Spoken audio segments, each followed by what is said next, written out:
السلام عليكم ورحمة الله وبركاته. إن الحمد لله نحمده ونستعينه من يهده الله فلا مضل له ومن يضلل فلا هادي له وأشهد أن لا إله إلا الله وحده لا شريك له وأن محمدا عبده ورسوله أما بعد. يا أيها الناس اتقوا ربكم الذي خلقكم من نفس واحدة وخلق منها زوجها وبث منهما رجالا كثيرا والنساء واتقوا الله الذي تساءلون به والأرحام إن الله كان عليكم رقيبا. اللهم صل على محمد وعلى آل محمد كما صليت على إبراهيم وعلى آل إبراهيم إنك حميد مجيد. اللهم بارك على محمد وعلى آل محمد كما باركت على إبراهيم وعلى آل إبراهيم إنك حميد مجيد. கண்ணியம் நிறைந்த எல்லாம் வல்ல ஏக இறைவனின் நல்லடியார்களே, சகோதர சகோதரிகளே, மகத்துவமும் சிறப்புகளும் நிறைந்த இந்த ஜும்மாவுடைய நாளிலே நன்மை எதிர்பார்த்தவர்களாக அதற்குரிய நேரத்தில் ஒன்று கூடியிருக்கும் நம்ம அவர்கள் அனைவரின் மீதும் வல்ல இறைவனுடைய அன்பும் அருளும் நிகரில்லாத கருணையும் நின்று நிலவட்டுமாக என்ற பிரார்த்தனையோடு இந்த ஜும்மாவுடைய சொற்பொழிவை ஆரம்பம் செய்கின்றேன். சகோதரர்கள் இந்த முன்னால வந்துக்குங்க, நெருங்கி வந்துக்குங்க. மக்கள் வந்துகிட்டு இருக்கிறாங்க, நெருங்கி வந்துக்குங்க. நெருங்கி வாங்க, நெருங்கி வாங்க. நம்ம இடைவெளியா இருக்கு, நெருங்கி வாங்க. கண்ணியத்திற்குரிய சகோதர சகோதரிகளே, உலகெங்கிலும் உள்ள இஸ்லாமிய சமுதாயம் இஸ்லாத்தினுடைய இருபெரும் முக்கிய பெருநாளிலே ஒன்றான ஈதுல் அல்ஹா என்று அழைக்கப்படக்கூடிய துல்ஹஜ் மாதத்தினுடைய பெருநாளுடைய தினத்தினை எதிர்பார்த்தவர்களாக இருக்கின்றோம். இந்த துல்ஹஜ் மாதத்தினுடைய பல்வேறு சிறப்புகளிலே, பல்வேறு இபாதத்துகளிலே ஒரு முக்கிய நிகழ்வாக, முக்கிய இபாதத்தாக இந்த குர்பானி என்கின்ற ஒரு வணக்க வழிபாட்டை இஸ்லாம் நமக்கு அறிமுகப்படுத்துகிறது. அல்லாஹ்வுடைய தூதர் அவர்கள் மரணிப்பதற்கு 3 மாதங்களுக்கு முன்னால் தன்னுடைய வாழ்வின் இறுதி ஹஜ்ஜாகவும் இறுதி குர்பானி நிகழ்வாகவும் சமுதாயத்திற்கு அறிமுகப்படுத்திய ஒரு இபாதத்து தான் இந்த துல்ஹஜ் மாதத்தை ஒட்டி வரக்கூடிய இபாதத்துகள். இறைவனுக்காக வேண்டி அல்லாஹ்வால் கடமையாக்கப்பட்ட ஹஜ் என்கின்ற வணக்க வழிபாட்டை நிறைவு செய்கின்ற பொழுது சஃபா மருவா மலையினை நோக்கியவாறு தொங்கோட்டம் ஓடிய பிறகு காபாவினை தவாப் செய்கின்ற இன்னபிற வணக்க வழிபாடுகளோடு ஒரு முக்கிய வணக்க வழிபாடாக இந்த குர்பானி என்கின்ற வணக்க வழிபாட்டை இஸ்லாம் நமக்கு அறிமுகப்படுத்துகிறது. அல்லாஹ்வுக்காக நாம் செய்கின்ற பல்வேறு இபாதத்துகளிலே இந்த பிராணிகளை அறுத்து பலியிடுவது என்பது ஒரு சிறப்பிற்குரிய ஒரு இபாதத்தாக சொல்லப்படுகிறது. நபி இப்ராஹிம் அலைஹிஸ்ஸலாம் மன்னவர்கள் தன்னுடைய மகனாரை குழந்தை பருவத்திலே விட்டு பிரிந்த பிறகு இளமை பருவத்திலே மீண்டும் சந்திக்கிறார்கள். நீண்ட கால இடைவெளிக்கு பிறகு சந்தித்த தகப்பன் மகனுக்குமான அந்த உறவுகளுக்கு மத்தியிலே ஏக இறைவன் அந்த இருவரையுமே சோதிக்கும் விதமாக ஒரு கட்டளை இடுகிறான். நபி இப்ராஹிம் அலைஹிஸ்ஸலாம் அண்ணலாருடைய கனவிலே தன் பாசத்திற்குரிய மகன் இஸ்மாயில் அவர்களை தனக்காக அறுத்து பலியிட வேண்டும் என்று அல்லாஹ் கனவின் மூலமாக வகை அறிவிக்கிறான். அந்த வகையினை தன் மகனாரிடத்திலே சொல்ல வருகிறார்கள். யா புனை, என் அருமை மகனே, இன்னி அராஃபில் மனாமி அன்னி அத்பஹுக, நான் என்னுடைய கனவிலே உன்னை அறுக்க வேண்டும் என்கின்ற கட்டளையை இறைவன் எனக்கு வகையாக அறிவித்திருக்கிறான். உன்னை அறுத்து பலியிட வேண்டும் என்கின்ற வகையினை இறைவன் எனக்கு கனவின் மூலமாக சொல்லி இருக்கிறான் என்று இப்ராஹிம் அலைஹிஸ்ஸலாம் அவர்கள் தன் கனவை பற்றி தன் மகனிடத்திலே சொல்கிறார்கள். அப்பொழுது இஸ்மாயில் அலைஹிஸ்ஸலாம் அவர்கள் சொல்கிறார்கள், உங்களுக்கு ஏவப்பட்டதை நீங்கள் செய்து விடுங்கள். நீங்கள் என்ன கனவாக கண்டீர்களோ, என்ன வகையாக நீங்கள் கண்டீர்களோ அதை நீங்கள் செய்யுங்கள் என்று தன் மகனும் அதற்கு சம்மதம் தெரிவிக்க, இப்ராஹிம் நபி அவர்கள் அல்லாஹ்வுடைய கட்டளைக்கு இணங்க தன் மகனை அறுக்க துணிகின்ற பொழுது அல்லாஹ் அந்த இறையச்சத்தையும் அந்த இஹ்லாஸையும் எடுத்துக்கொண்டு ஏற்றுக்கொண்டு அந்த மகனுக்கு பகரமாக ஆட்டையும் மாட்டையும் ஒட்டகத்தையும் அறுத்து பலியிட வேண்டும் என்கின்ற ஒரு மாற்று வணக்க வழிபாட்டை இறைவன் ஏற்படுத்தி கொடுக்கிறார். பல ஆயிரம் ஆண்டுகளுக்கு முன்னால் இருந்து கடைபிடிக்கப்படுகின்ற ஒரு வணக்க வழிபாட்டில் இந்த குர்பானி என்கின்ற வணக்க வழிபாடு தவிர்க்க முடியாத ஒரு வணக்க வழிபாடு. பல ஆயிரம் வருடங்களுக்கு முன்னால் உள்ள இபாதத்து, 100 வருடங்களுக்கு முன்னால் உள்ள இபாதத்து, நபி இப்ராஹிம் அலைஹிஸ்ஸலாம் அவருடைய காலகட்டத்தில் இருந்து கடைபிடிக்கப்படுகின்ற இபாதத் குர்பானி என்கின்ற இபாதத். இந்த இபாதத்தை பற்றி அல்லாஹ் திருமறையில ஒரு அடிப்படையை சொல்கிறார். லை யனாலல்லாஹ லுஹூமுஹா வ திமாஉஹா, நீங்கள் அறுக்கின்ற குர்பானி கொடுக்கின்ற அந்த பிராணிகளுடைய இறைச்சியோ அதனுடைய இரத்தங்களோ எனக்கு தேவையில்லை, அது ஒருபோதும் என்னை அடையாது. வலாக்கி யனாலு தக்வா மின்கும், மாறாக உங்கள் உள்ளங்களிலிருந்து வெளிப்படக்கூடிய அந்த இறையச்சத்தை தான் இறைவன் எதிர்பார்க்கிறான் என்பதாக அல்லாஹ் சொல்லி காட்டுகிறான். அப்ப இறைவனுக்காக வேண்டி நாம் கொடுக்கின்ற இந்த குர்பானி இருக்கிறதா இல்லையா, அந்த பிராணியை அறுத்து பலியிடுவது இருக்கிறதா இல்லையா, இந்த பலியிடக்கூடிய அல்லாஹுக்காக செய்கின்ற இந்த காணிக்கை இருக்கிறதே, இதனுடைய நோக்கம் என்னவாக அல்லாஹ் சொல்கிறான், அந்த இறைச்சி எனக்கு வேண்டாம், அதனுடைய தோள்கள் எனக்கு வேண்டாம், அந்த பிராணிகளுடைய ரத்தம் எனக்கு தேவையில்லை, மாறாக அந்த விவாதத்தை செய்கின்ற பொழுது உங்களுடைய மனநிலை என்ன, உன்னுடைய உள்ளம் என்ன சொல்லுகிறது, உன் உள்ளத்தினுடைய பக்குவம் என்ன, உன் உள்ளத்திலே உள்ள இறையச்சம் என்ன என்பதைத்தான் இறைவன் எதிர்பார்ப்பதாக அல்லாஹ் சொல்லி காட்டுகிறார். மேலும் இறை தூதர் அவர்கள் சொன்னார்கள், இன்னல்லாஹ லா யன்துரு இலா சுவரிக்கும் வ அம்பாலிக்கும், அல்லாஹ் ரப்பல் ஆலமீன் உங்களுடைய தோற்றங்களை பார்ப்பது இல்லை, உங்களுடைய வசதி வாய்ப்புகளை பார்ப்பது இல்லை, வலாக்கி யன்துரு இலா குலூபிக்கும் வ ஆமாலிக்கும், மாறாக இறைவன் எதை எதிர்பார்க்கிறான் தெரியுமா, உங்களுடைய உள்ளங்களையும் உங்களுடைய அமல்களையும் செயல்பாடுகளையும் தான் அல்லாஹ் பார்க்கிறான் என்று இறை தூதரவர்கள் நமக்கு சொல்லி காட்டுகிறார்கள். அப்ப இந்த 2 செய்திகளுமே நமக்கு என்ன சொல்லுகிறது, ஒன்று இறைவனுடைய வார்த்தை, இன்னொன்று இறை தூதருடைய இறைவனால் சொல்லப்பட்ட வார்த்தை. இந்த 2 வகை செய்தி நமக்கு சொல்லக்கூடிய செய்தி என்ன, இந்த இபாதத்தின் வெளிப்பாடு என்னவாக இருக்க வேண்டும் தெரியுமா, இறையச்சமாகத்தான் இருக்க வேண்டும்.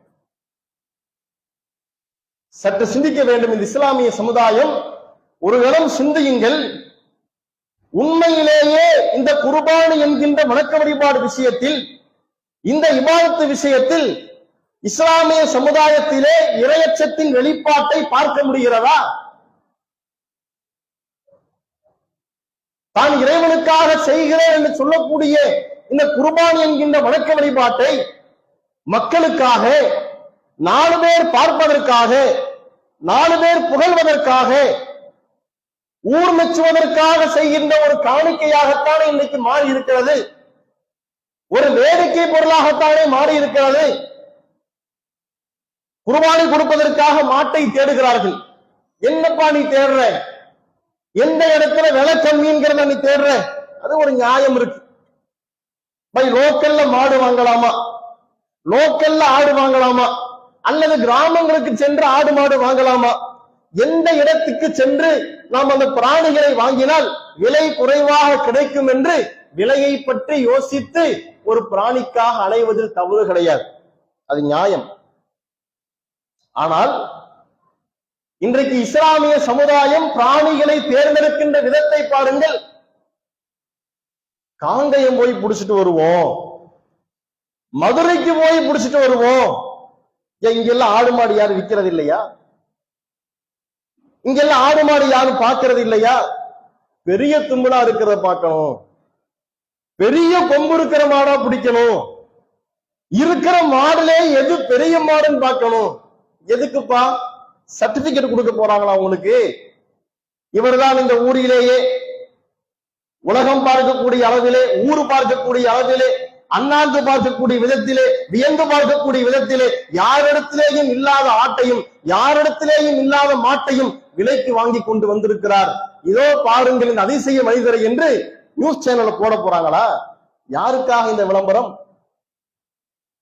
யாருக்காக இந்த அதிக முயற்சி? எதற்காக இந்த தேவையில்லாத வீணான விளம்பரங்கள்?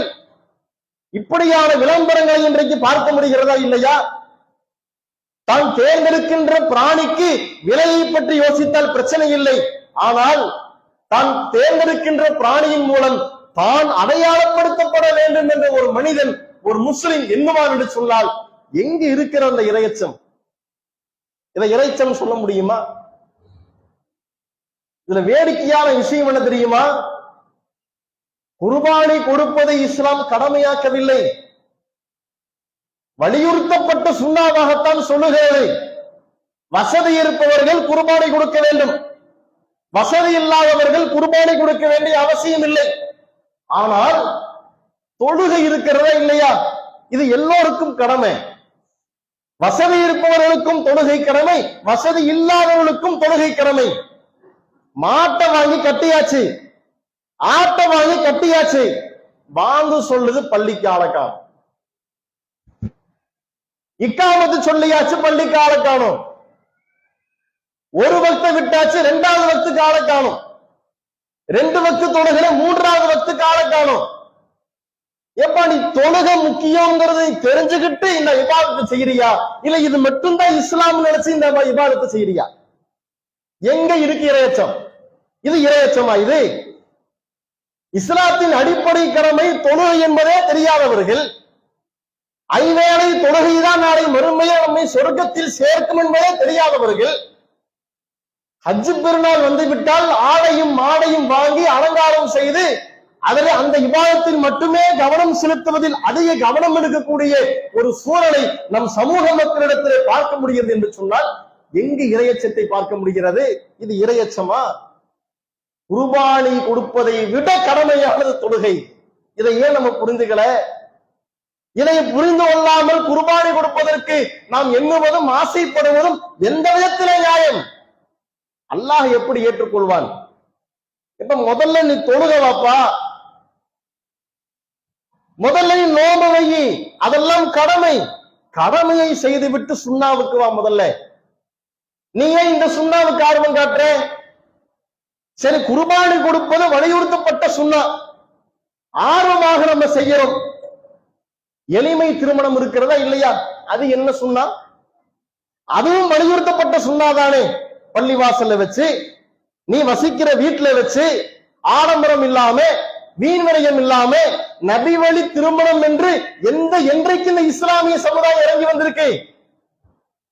அதுவும் நபி வழிதானே, அதுவும் சுண்ணாதானே, அதுவும் வலியுறுத்தப்பட்ட சுண்ணாதானே. ஏன் அந்த சுண்ணாவில் ஆர்வம் இல்லை? ஆடு மாடு வாங்கி குர்பானி கொடுக்கின்ற சுண்ணாவில் மாத்திரம் ஏன் இவ்வளவு ஆர்வம்? அது சுண்ணா என்று சொன்னால் இது என்ன? கேள்வி வருதா இல்லையா? இது உண்மையிலே இரையச்சம் தான் என்கின்ற கேள்வி வருகிறதா இல்லையா?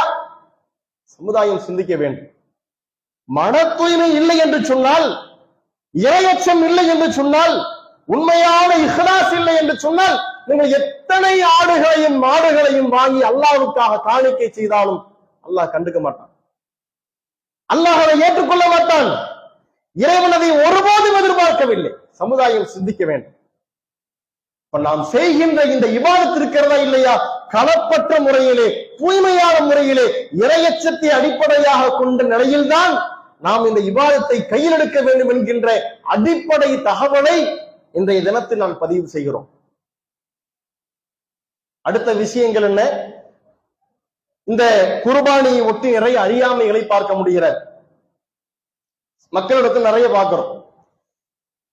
அதை பார்க்கின்ற பொழுது இன்னுமா நம்ம சமுதாயத்தில் இப்படிதான் இருக்கிறாங்க, இன்னுமே இந்த சமுதாயத்தில் முஸ்லிம் நேரத்தில் இது போன்ற அறியாமைகள் இருக்கிறது, இது போன்ற தவறான நம்பிக்கைகள் இருக்குது என்று ஆச்சரியப்படக்கூடிய அளவுக்கு இன்னும் சமுதாயம் இப்படித்தான் இருக்கிறது. அப்பதான் தோணுது, நம்ம மெஜாரிட்டி இல்லப்பா, தௌஹீத் மக்கள் மெஜாரிட்டி இல்ல, இங்க மெஜாரிட்டி அறியாமை மக்கள் தான், நாம மைனாரிட்டி, நீ இன்னும் தௌஹீத சொல்லணும், இன்னும் நீ மார்க்கத்தை சொல்ல வேண்டி இருக்கிறது என்கின்ற ஒரு விஷயத்தை இது போன்ற நிகழ்வு நமக்கு உணர்த்துகிறது. என்ன? குர்பானி பிராணியினுடைய விஷயத்திலே இன்னுமே சமுதாய மக்களை பாருங்கள், செம்மறியாட்டத்தான் குர்பானி கொடுக்கிறாங்க, வெள்ளாடு குர்பானி கொடுக்க கூடாது எப்படிங்கிற நம்பிக்கை இருக்கு. ஆடு மாடு கொடுக்கணும், இங்க ஒட்டகத்துக்கு வாய்ப்பு இல்லை, ஆடு மாடு கொடுக்கிறோம். ஆட்டையும் மாட்டையும் கொடுக்கின்ற பொழுது வீட்டுல வளர்க்கிற வெள்ளாடு கொடுக்க கூடாது. ஏன்? அதை பார்த்து வளர்த்தனதாச்சே, கண்ணு முன்னாடி ஒரு வருஷம் வாழ்ந்துருச்சே. குர்பானில என்ன? வாங்கி 10 நாள் வளர்த்தி அதோட மல்லு கட்டிட்டு தான் குர்பானி கொடுக்கணும். ஒரு வருஷம் மல்லு கட்டின பிராணியாக 10 நாள், அந்த 20 நாள் முந்தின நேரத்துல வாங்கி அந்த ஆட்டோடையும் மாட்டோடையும் வாழ்ந்து குப்பையோட குப்பையா இருந்து அதோட மல்லு கட்டி குர்பானி கொடுத்தாத்தான் குர்பானி. வெளியூருக்கு போய் புடிச்சிட்டு வந்தாத்தான் குர்பானி ஆடு, காசை கொடுத்து தனியா வாங்கினாத்தான் குர்பானி ஆடு. இப்படிங்க நம்பிக்கை இருக்கிற. முதல்ல ஆடுனாலும் நமக்கு அது வெள்ளாடுதான். ஆட்டை குர்பானி கொடுக்க வேண்டும் என்று சொன்னால் முதல்ல நமக்கு எது? ஆடு, வெள்ளாடுதான் ஆடு. செம்மறியாட்டை கொடுப்பதில் தவறில்லை, அவ்வளவுதான். நேரடியாக ஆடு என்று சொன்னால் அதுதான் நமக்கு. வெள்ளாட்டை குர்பானி கொடுக்க கூடாது என்ற நம்பிக்கை இன்னுமே நம்ம சமுதாய மக்களிடத்துல பார்க்கும். அதே போல பசுமாடு, பசுமாட்டையும் குர்பானி கொடுக்க கூடாது. ஏன்? தாய் மாடுங்க அது, அது குட்டி போடக்கூடிய ஆடு, குட்டி போடக்கூடிய மாடு. எனவே பசுமாட்டை குர்பானி கொடுக்க கூடாது, பெண் ஆட்டை குர்பானி கொடுக்க கூடாது என்கின்ற இந்த மாதிரியான நம்பிக்கை மக்களிடத்தில் இருக்கிறது. நபிகளார் சொன்ன பொது அறிவிப்பு என்னவென்று சொன்னால், பெண் மாட்டை எப்போது கொடுக்க கூடாது தெரியுமா? பால் குடிக்கிற நிலையிலே குட்டிகள் இருக்கின்ற பொழுது கொடுக்க கூடாது. இந்த பொது சட்டம். ஒரு மாடு குட்டி போட்டிருக்கிறது, அந்த குட்டிகளுக்கு இன்னும் பால் குடி மறக்கவே இல்லை. தாயை ஏங்கிக் கொண்டு, தாயினுடைய பாலை ஏங்கிக் கொண்டு, மடியை ஏங்கிக் கொண்டு தாயை சுற்றி வரக்கூடிய நிலையிலே ஒரு தாய் மாட்டினுடைய ஆடுகள் இருக்கும் என்று சொன்னால், தாய் மாட்டினுடைய மாடுகள் இருக்கும் என்று சொன்னால், இந்த நிலையில் என்ன செய்யக்கூடாது? பசுவை நாம அறுக்கக்கூடாது. அந்த நிலையை அது கடந்து விட்டது என்று சொன்னால் அதை அறுப்பதற்கு மார்க்கத்தில் எந்த விதமான தடையும் இல்லை. இது நம்ம சமுதாய மக்களிடத்துல பார்க்கிறோம். அப்ப இப்படியான ஒரு அறியாம இன்றுமே நம்முடைய மக்களிடத்தில் இருக்கிறதை பார்க்க முடிகிறது. இரண்டாவது என்ன? ஆட்டை வாங்கியாச்சு, அறுப்பதற்கு தயாராயிட்டோம். அறுப்பதற்கு தயாராகுவதற்கு முன்னாலே 2 ஆடு வாங்கக்கூடிய வழக்கம் இருக்கிறது.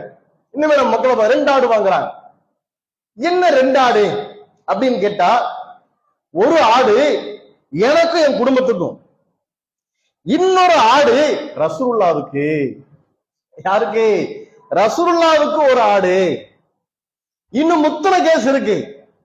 ஒரு ஆடு என் குடும்பத்துக்கு, மொத்தம் 3 ஆடு வாங்கிக்கிறது. ஒரு ஆடு என் குடும்பத்துக்கு, இன்னொரு ஆடு ரசூலுல்லாஹ்வுக்கு, இன்னொரு ஆடு யாருக்கு? முஹீதீன் அப்துல் காதிர் ஜைலானிக்கு.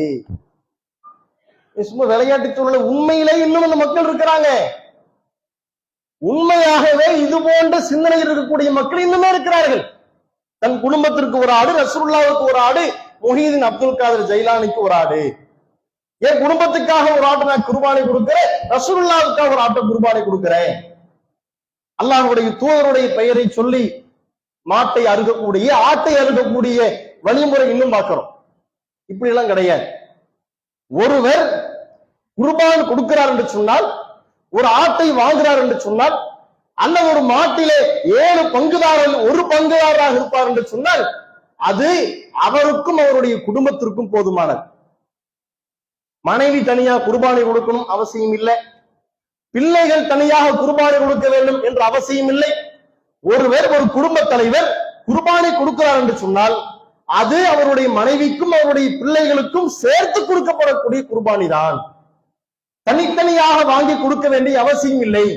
அது போக அல்லாஹ்வுடைய தூதருக்காக குர்பானி என்கின்ற வழிமுறை மார்க்கத்தில் கிடையாது. அப்படி நம்ம செய்ய முடியாது. நீங்க செய்யற அமல்கள் உங்களுக்கு தான். நீங்க அமல்களை செய்துவிட்டு இறைவா இந்த நன்மை நீ அவருக்கு கொடுத்துரு, அப்படி கொடுக்க முடியாது.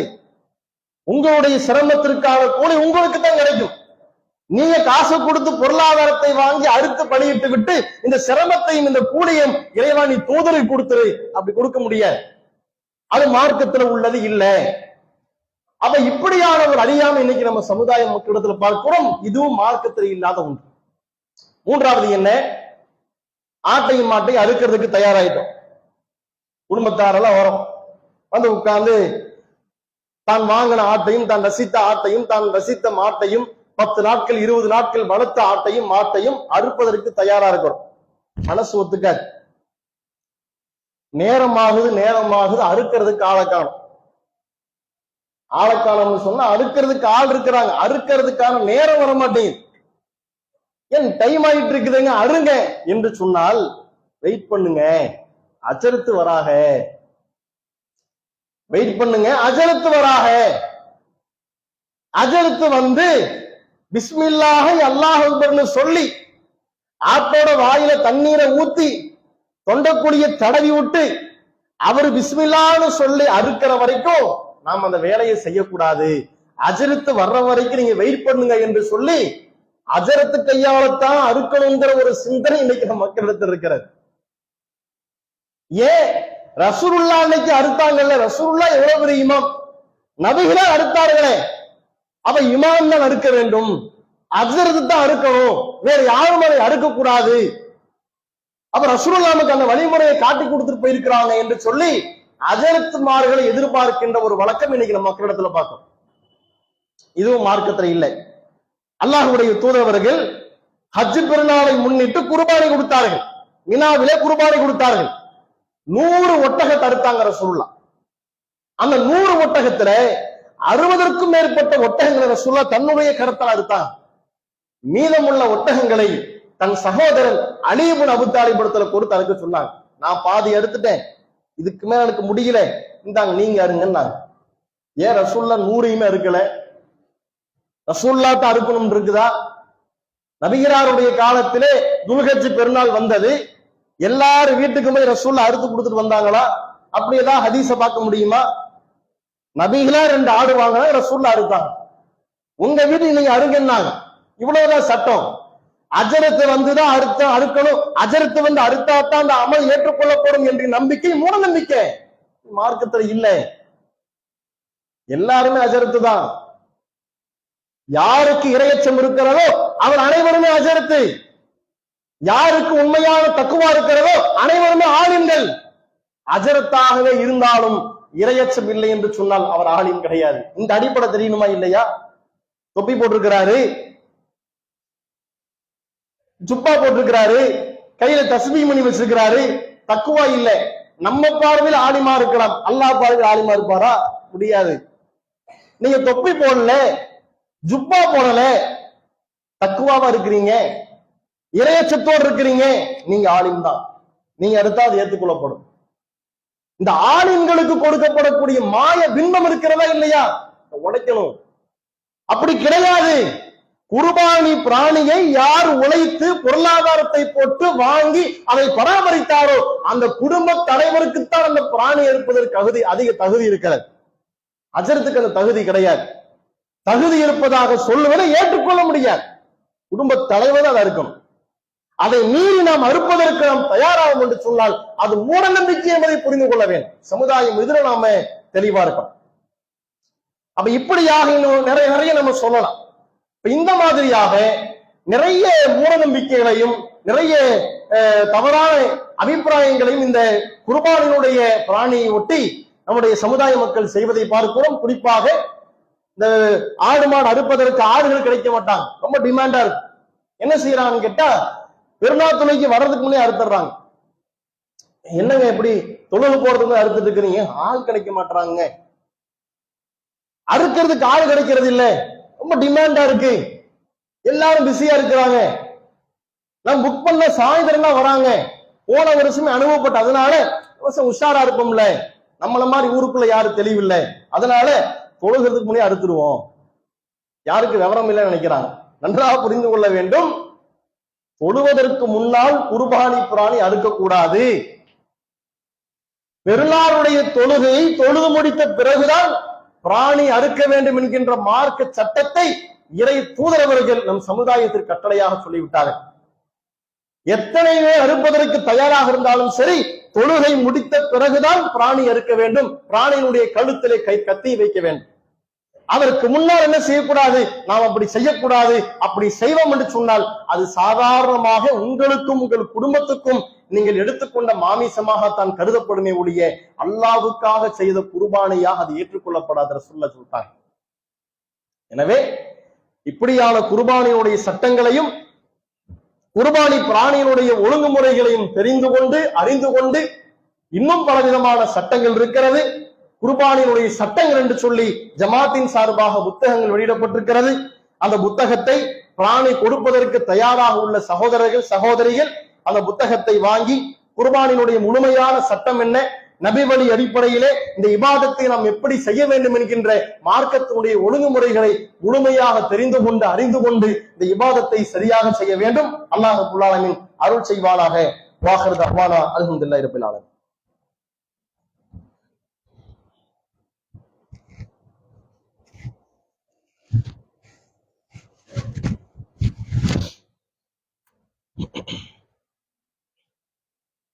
அல்ஹம்துலில்லாஹ். குருக்குரிய சகோதர சகோதரிகளே, இன்ஷா அல்லாஹ் எதிர்வரக்கூடிய வியாழக்கிழமை தமிழகத்திலே இஸ்லாமிய சொந்தங்களுக்கான துல்ஹஜ் மாதத்தின் பெருநாளுடைய தினமாக இருக்கிறது.